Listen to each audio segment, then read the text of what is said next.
Hey everyone, I just wanted to share a story I haven't shared before publicly. A year ago in December, I was hit on the freeway by a semi-truck. I was driving an I-15 and I didn't see the semi at all, and it clipped the back of my car. I was going about 70 miles per hour, which was pretty scary, and I started to spin. I spun for about a whole entire freeway exit to exit. Luckily, there was a police officer that happened to be traveling next to me, UHP, and at the time, I didn't know it, but he saw me get hit, and he did a fishtail maneuver beside me along the whole time that I was spinning on the freeway. He slowed down traffic as I was spiraling and ended up being a witness on the accident report.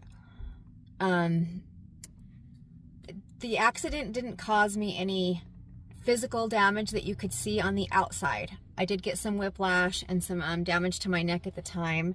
My car did sustain some damage. After the accident, I had the ambulance come and look at me, and then I ended up following up with some injury reports and some things of that nature. I didn't post anything on Facebook because I did end up going with an attorney, and they said to make sure I didn't do any of that. So, flash forward a year later, all of that settled.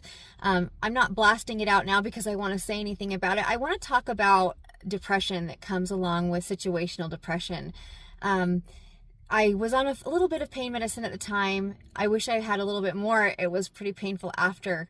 I often use grief as a comparison to car accidents. We get in a car accident and we grab the wheel, and we're in a high intense situation, and the adrenaline's going so much, and the intensity that's happening around us, suddenly what happens is our adrenaline kicks in and we don't feel anything, and that's our body's natural way of protecting us. But then we say, oh, we're fine, and then the next day we wake up and we're not fine. And grief is very similar to that. Things happen and we think we're fine, and then the next day we're not fine, and then next week we're not fine, and the next year, and we're just not fine. The reason I'm sharing this with you today, though, isn't to talk about grief. It's to talk about situational depression. That car accident, it was really hard, and it was hard after. And I'm going through a similar situation right now with my recovery, and I'm kind of mirroring back on what happened. Everything looked okay from the outside. I seemed okay. Well, you seem to be doing fine, people would say. You look great. Do I look great? Because I don't feel great. Some days I feel icky. I don't have, I don't think it's the support that I need. I just don't feel good. I feel kind of worthless sometimes. I'm not working.